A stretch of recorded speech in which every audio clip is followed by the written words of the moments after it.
This is the mistake most beginner watercolorists make. Their paintings tend to look a bit fuzzy, undefined, undercolored, pale, and you just don't get that crisp, sharp, detailed image. But what if I told you that watercolor could be even more accurate and that a beginner could do it? It's actually not that hard. I came up with a simple way to help you get started making watercolors fast and easily. It works every time that you make a watercolor painting. When you finish this video, you should know how to make your paintings look brighter, more detailed, and we'll be painting a vase of flowers that is kind of subtle, but that kind of works for the technique. So let's take a look at what we'll be painting today. It's really nice and simple. It's a simple vase with some white flowers. Now you may say, okay, there's not a lot of color there, but that's where we are going to add our own simple twist in how we make our colors pop. So let's get started. I'm going to switch over now to my drawing pad, and I'll just put the painting up, well, what we'll be drawing up here in the corner. I'll actually put this picture in the bio, in the description for you, so you can just click it and download it as well. So let's begin. I want to tell you first the materials you're going to need. So I have my nice cold press watercolor paper. I have a simple H pencil, 3 watercolor brushes I'll be using. You want to have some nice high quality watercolor brushes, but you don't need a lot. So these are Cotman brushes, size 14 and size 6. And then I also have a even smaller brush. I mean, this is a really cheap brush. Japanese watercolors. You can use any watercolors, but you want to get a nice quality one. So cut your page into the shape of the photograph. I'm using an 8 by 8 inch square, and we do this so that the drawing will fit into our page easily. I begin by drawing the main outlines of my shapes and my horizon line. So that's the line that separates the foreground from the background, and the outlines of my shapes are just those main lines that go around, say for instance, the outside of the bowl. And if you want to get a more detailed guide on how to draw for watercolor, how to do, work out those shapes, what exactly is the outline, you can actually go in the description and download my essential guide for watercolor. And in that guide, you can also get a more detailed list of the materials that I'm using for this drawing, as well as some different techniques for making your watercolor awesome, for improving your skills. And it's really a simple guide. It is free, so you can just download that guide by clicking the link in the description. So now I want to begin adding some of my smaller shapes. Well, not my smallest shapes, we say about our medium shapes. So I'm drawing an ellipse here. I have the smaller shapes of the flowers, and I start by outlining the main shape of the flowers. Then I draw their stems, and then I begin to draw each small flower, and I also add in the shadows below the bowls. And that's about it. We don't want to get too detailed with our watercolor drawing, because we can use the paint to add in our details later. In the next 30 seconds, you are going to look at watercolor totally differently. So right now, your watercolors may be see-through or faded because it's a transparent medium. When we paint on a layer of watercolor, even when we use a whole lot of paint, it's going to look slightly see-through. If you're putting the wrong colors beneath one another, actually you're going to be kind of like, it's weird to understand, but canceling one color out using another color. It can get really dull.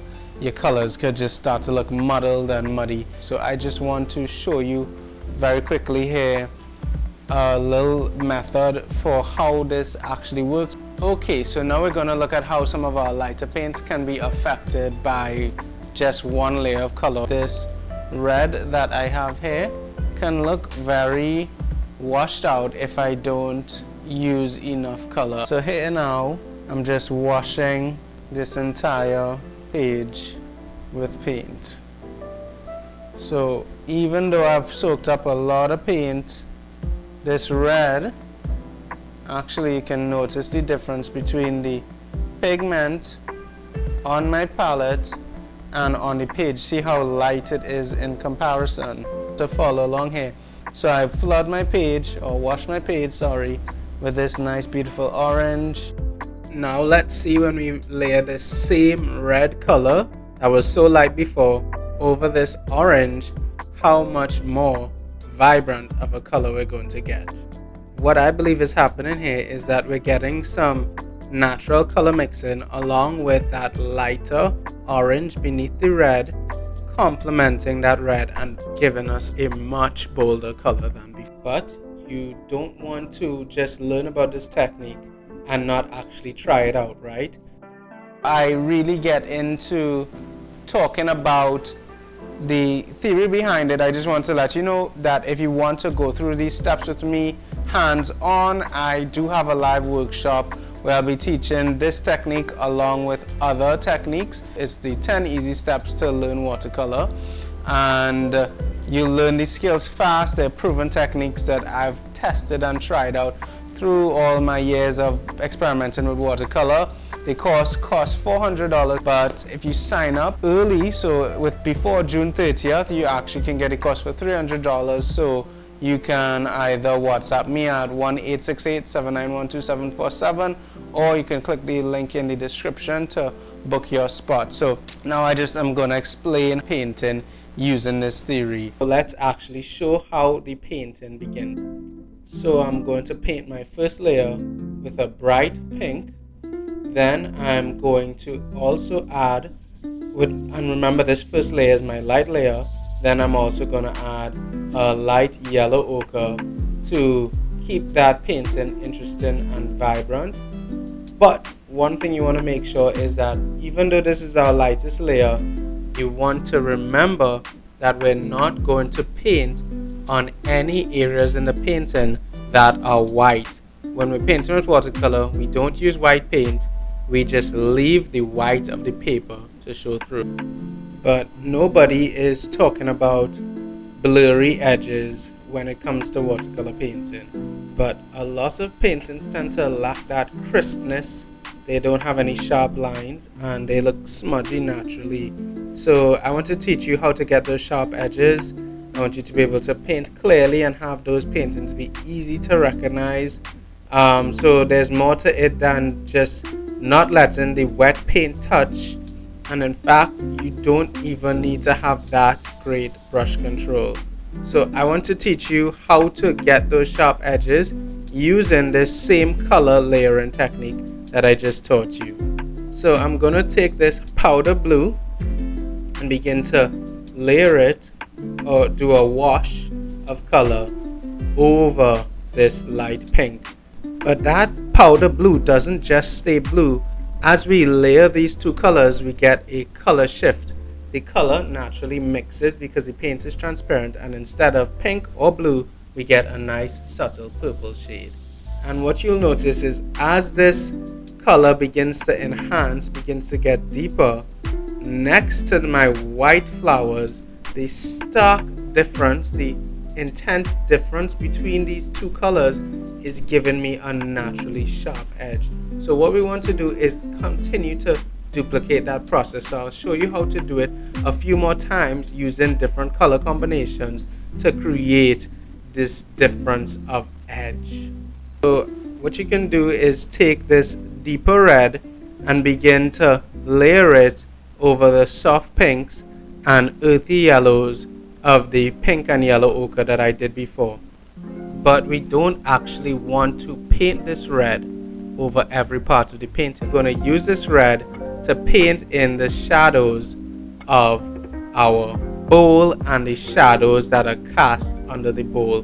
What that's going to do is create a nice edge between the bowl and the surface, the table that it's on. That's going to give us not only a clear definition, a difference between the table and the bowl, it's also going to give us depth. It's going to help this painting to look more 3D. So just to make it simple, I use a darker color which is on the bowl next to the lighter color of the yellow on the table, and that separates the bowl from the table with a nice sharp line without me having to be extra fine doing a black outline around my bowl. Those colors naturally create a line. But please don't believe that you need to add a whole lot of detail to make your paintings actually look detailed.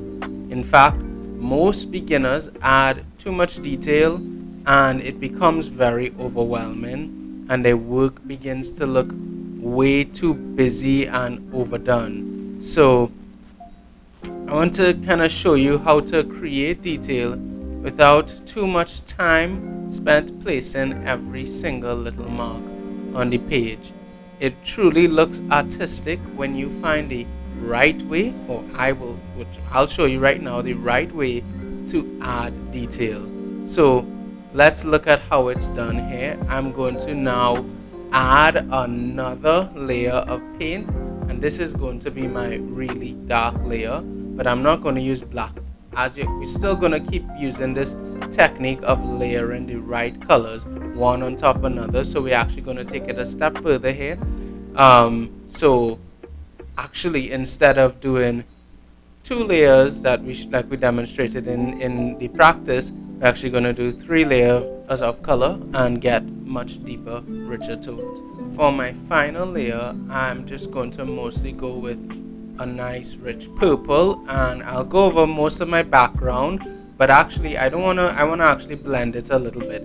So when it comes to putting in our darks, we don't want to fill the entire page with our darks and lose those nice mid-tones and lights that we placed earlier.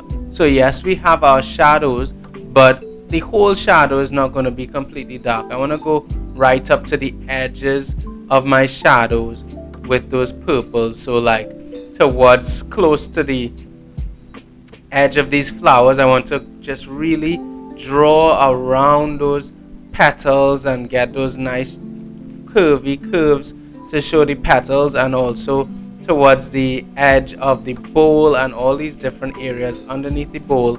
That's where I'm going to layer on my purple. So I'm going to get some nice lines at the bottom of the bowl. That's going to give it that real sharp separation between the table, and also it's just going to be that final detail that's going to make the bowl come to life. So what we use, the trick here of adding the right amount of detail, is to use our darks to really define the details. So I'm going to use some nice dark lines on the stems of my flowers and on my shadows underneath the bowl, and those details are just going to be the stuff that we tend not to notice, or even the stuff that we tend to notice, but not every single bump and speck are we going to use for our detail. We're just going to add in the details that are interesting, that are prominent, and that if they're missing, somebody will be like, well, I think you forgot that. So those are the details that matter. We don't want to overdo it. But I do want to show you all one more trick of how to add detail, and that's after the painting has really dried, you can always come in with a fine tip marker and just add in a couple more of those really fine lines to define your portrait and to make it have those small details that really make it come to life and separate those edges and bring out the different darks, the colors. And I'm not going to do this for this painting. I'm satisfied with my white, but you could also get a white paint marker, and if you've overdone your highlights, and meaning you painted over where it was supposed to be white with color, you can always come with a paint pen or a small paint brush with some white acrylic paint and refill those white marks. So that's how we are going to finish this painting. So if you enjoyed what you learned here and you want to learn more, you can always sign up for my watercolor course, which is the Learn Watercolor in 10 Easy Steps. A lot of people do not know how to make watercolor, and that's why they don't get to the point where they can make watercolor. You just need the easy steps, the techniques, and that's what I'm here to teach you. I'll be going through all the different strategies and techniques for you to improve your skills in watercolor. It's going to be exciting. It's online and in person. It's very engaging. The course is easy. It's for beginners. So the course costs $400. But if you sign up before July 30th, you can actually get approximately $300 or $200 off. So click the link in the description to sign up with a click of a button, or you can message me on WhatsApp and sign up easily from there. My number is 1-868-791-2747. But all those tips I just shared are really useless for making impactful watercolors if you don't know this one thing about art. So watch this video that's about to come up to learn more.